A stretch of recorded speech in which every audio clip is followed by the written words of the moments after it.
नमस्कार दोस्तों, बेबाक भाषा के दो टूक कार्यक्रम में आपका स्वागत है। दिल्ली में अब आतिशी सरकार का दौर शुरू हुआ है।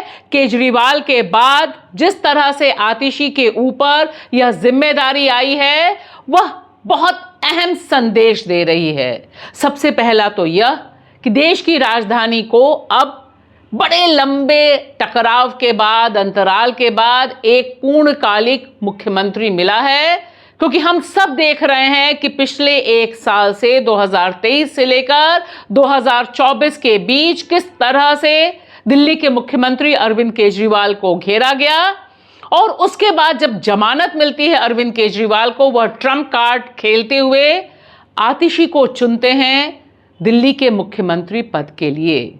और इस तरह से दिल्ली को मिलती है एक बार फिर महिला मुख्यमंत्री और अब तक की सबसे नौजवान मुख्यमंत्री। आतिशी बस 43 साल की हैं। इससे पहले देश की राजधानी दिल्ली ने शीला दीक्षित का दौर देखा है, भारतीय जनता पार्टी की सुषमा स्वराज का दौर देखा है।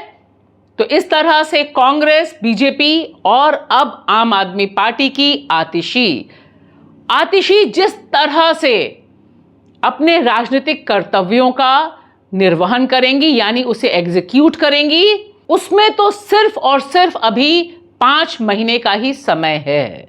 लेकिन यह 5 महीने, क्योंकि फरवरी 2025 तक देश की राजधानी दिल्ली में चुनाव होने हैं, समय बहुत कम है। और ऐसे में आतिशी किस तरह से भारतीय जनता पार्टी की जो अनगिनत साजिशें हैं उसका सामना, उसका मुकाबला या उससे लड़ भिड़ कर पार निकाल पाएंगी आम आदमी पार्टी की नैया को या नहीं, यह हम सब के लिए एक अहम सवाल होगा। लेकिन आतिशी का देश की राजधानी दिल्ली का मुख्यमंत्री बनना निश्चित तौर पर एक ऐतिहासिक परिघटना है।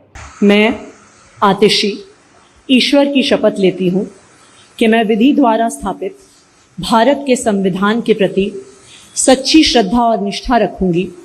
मैं भारत की प्रभुता और अखंडता अक्षुण्ण रखूंगी।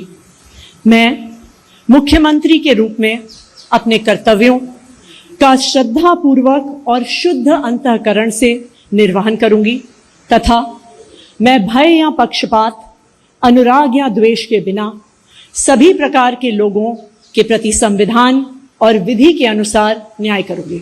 और देखिए, आतिशी जब कहती हैं कि यह सिर्फ आम आदमी पार्टी में संभव है कि उनके जैसा साधारण बैकग्राउंड वाला, नॉन पॉलिटिकल बैकग्राउंड वाला, पहली राजनीतिक पारी खेलने वाला व्यक्ति और उस पे भी एक महिला मुख्यमंत्री पद तक पहुंचती है, तो उनकी बात में निश्चित तौर पर दम दिखाई देता है। क्योंकि हम सब जानते हैं कि आतिशी 2018 तक दिल्ली के उप मुख्यमंत्री मनीष सिसोदिया का एक असिस्टेंट के तौर पर काम कर रही थी, शिक्षा विभाग को मैनेज करने में उनकी मदद कर रही थी। और 2018 से 2024 का जो सफर है, इसमें पिछले 5 महीने बहुत ही निर्णायक साबित हुए हैं। जिस समय दिल्ली के मुख्यमंत्री अरविंद केजरीवाल जेल में थे, जेल जाने के बाद जिस तरह से आम आदमी पार्टी के ऊपर हमला बोला गया और जिस तरह से आतिशी ने एक नेतृत्वकारी भूमिका को संभाला। ध्यान से देखिए ये तमाम चेहरे, जिसमें दिल्ली के उप मुख्यमंत्री मनीष सिसोदिया हैं, जिसमें राज्यसभा सांसद संजय सिंह हैं, सत्येंद्र जैन हैं, ये सारे लोग जेल में बंद थे। और ठीक उस समय जिस तरह का भारतीय जनता पार्टी का हमला हुआ, उसमें पार्टी को बचाना, विधायकों की तोड़फोड़ को बचाना, यह एक बड़ी चुनौती थी।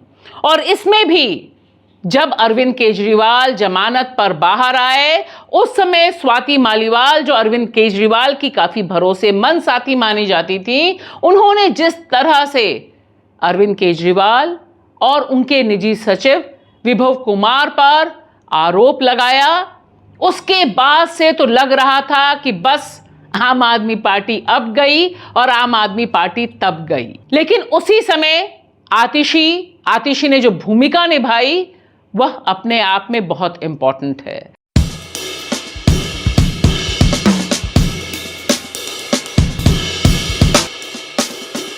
आतिशी ने 5 मंत्रियों के साथ शपथ ली, जिसमें से 4 तो पुराने हैं, जिसमें गोपाल राय, सौरभ भारद्वाज, इमरान हुसैन और कैलाश गहलोत।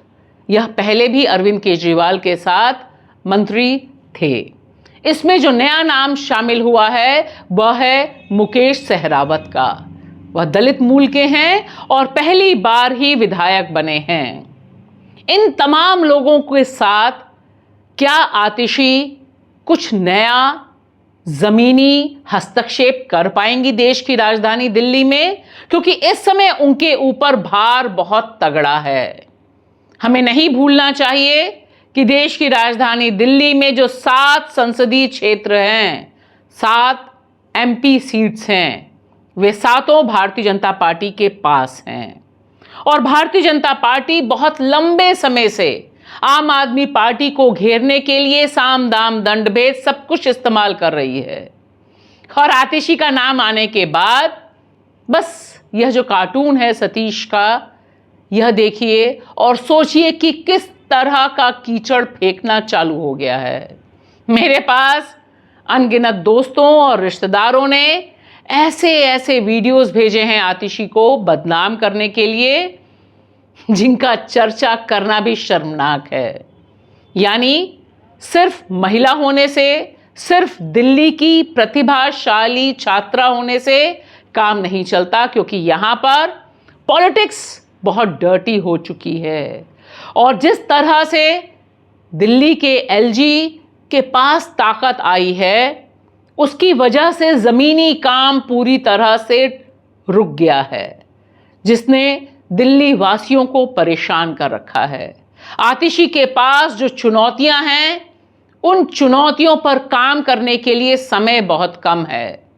चाहे वे दिल्ली की सड़कें हों, चाहे दिल्ली का कूड़ा हो, चाहे दिल्ली में रखरखाव की बात हो, स्कूलों की बात हो, अस्पतालों की बात हो, बिजली की बात हो, पानी की बात हो, इन सब मोर्चों पर आतिशी को जिस तेजी से काम करना होगा और उसमें जिस तरह की रुकावट आएगी, यह दिल्ली वासियों को पता है। लेकिन जो आतिशी दौर शुरू हुआ है दिल्ली की राजनीति का, उसमें बस उम्मीद की जा सकती है कि आतिशी तमाम तरह के षड्यंत्रों को पार पाते हुए आम आदमी पार्टी की जो साख पर बट्टा लगा है उसे सुधार पाएंगी। और साथ ही साथ यह देखना भी बहुत दिलचस्प होगा कि किस तरह से अरविंद केजरीवाल अपना फ्यूचर एक्शन डिज़ाइन करते हैं, क्योंकि यह कार्ड अरविंद केजरीवाल ने चला है, जिसे वह ट्रम्प कार्ड मान रहे हैं। लेकिन यह ट्रम्प कार्ड आम आदमी पार्टी की सरकार को खड़ा हो पाने में, उसके विस्तार में, चाहे हरियाणा हो या बाकी जगहों पे, कितना कारगर होगा, यह इस पे निर्भर करेगा कि अरविंद केजरीवाल और उनके बाकी नेता कितना फ्री हैंड देते हैं आतिशी को काम करने के लिए। क्योंकि हमें याद रखना चाहिए कि जिस दिन अनाउंस हुआ था आतिशी का नाम, उस दिन आतिशी ने कहा था कि मुझे आप माला मत पहनाइए, मेरे लिए खुशी होने का दिन नहीं है। दिल्ली के लोगों से बस एक ही अनुरोध है, आप में से कोई मुझे बधाई मत दीजिएगा, आप में से कोई मुझे माला मत पहनाइएगा, क्योंकि मेरे लिए और मुझे लगता है सभी दिल्ली वालों के लिए ये एक बहुत दुख की घड़ी है कि दिल्ली के चहेते मुख्यमंत्री को आज इस्तीफा दिया है।